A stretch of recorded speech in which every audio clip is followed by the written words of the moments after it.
إنا أنزلناه قرآنا عربيا لعلكم تعقلون.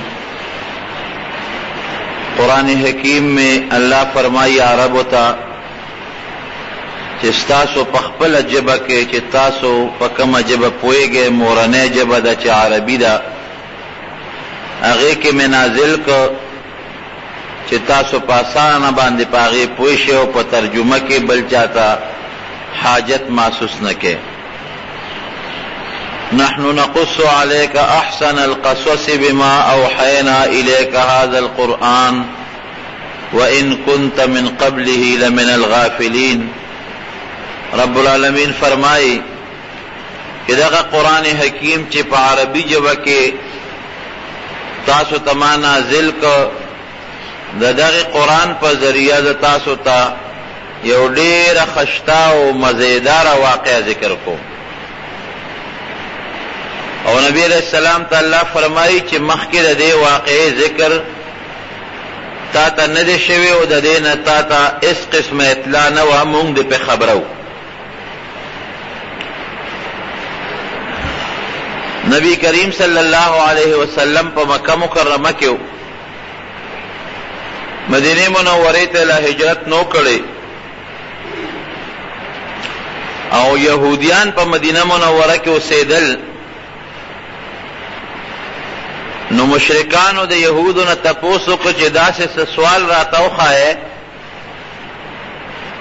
چې مونږ یې په دې پیغمبر باندې وکړو، په نبي علیه السلام او دې پې چپ کړو. هغې ورته وویل چې تاسو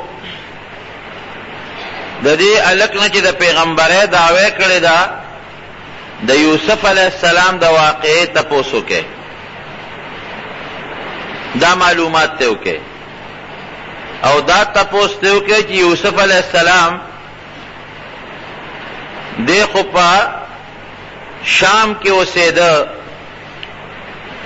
بني اسرائیل د دې اولاد دی، نو دوی مصر ته څنګه منتقل شو؟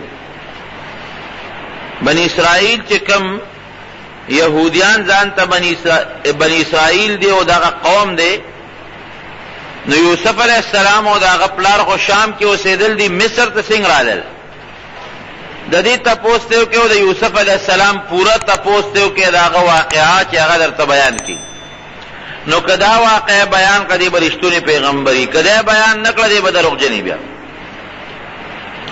او دا تپوس یې ته ځکه وکړه چې د یوسف علیہ السلام واقعه د مکې په عربو کې مشهوره نه وه، چاته هم دا واقعه په مکه کې نه وه معلوم، او یهودیان او عیسایان هم په مکه مکرمه کې نو چې پیغمبر علیه السلام یې تپوس وکړي، نه د مکې خلکو ته دا قصه معلومه وه. نو ځکه یهودیانو د مکې مشرکانو ته وویل چې د دې تپوس ته وکړئ. دی رالل او نبی علیه السلام ته کېناستل، ورته خو پته وه چې دا قصه مونږ ته نه ده معلومه، ده ته هم نه ده معلومه، یهود او عیسایي نشته چې د هغه نه معلومات وشي. نو دی نبی علیہ السلام به دا واقعه مونږ ته بیان نه کړي شي، دی به چپ پاتې شي. وی چې مونږ ته د یوسف علیہ السلام قصه وکړه او په دې هم پوه کا چې بني اسرائیل چې کوم د یوسف علیہ السلام او د یعقوب علیہ السلام په حقیقت کې د یعقوب علیہ السلام اولاد دی، د اسحاق علیہ السلام. نو په دې باندې مونږ پوه کا چې دا بني اسرائیل خو مصر کې شام کې مصر ته څنګه رالل.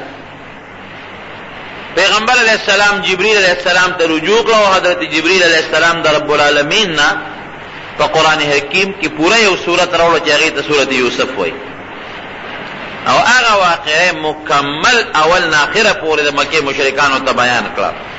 اگر چې هغې ایمان راونهړه، خو دا د نبي علیہ السلام د نبوت او د پیغمبرۍ غټ دلیل شو. ځکه دا واقعه چې نبي علیہ السلام پوره بیانوي، د کوم ځای نه بیان کړه؟ نه خو دغلته کې څوک یهودي عیسایي شته چې د هغې نه زده کړي، نه عربو کې دا واقعه چاته معلومه وه. پته لګي چې دا د رب العالمین وینا ده، او الله فرمایي نحن نقص عليك احسن القصص بما اوحينا اليك هذا القرآن وان كنت من قبله من الغافلين. اے پیغمبر تا ته اس علم نو، تا ته دې واقع پته نه وه، د قرآن حکیم د وحی په ذریعه هم تا ته دا یو خشتا مزیدار او خوشګ اعلی قسم درته بیان کړه چې ته دا خلکو ته ووایې او دا ستا د نبوت او د پیغمبره یو مضبوط دلیل شي. رب العالمین په دې صورت کې د یوسف علیه السلام 40 ښکارته ذکر کړی دی.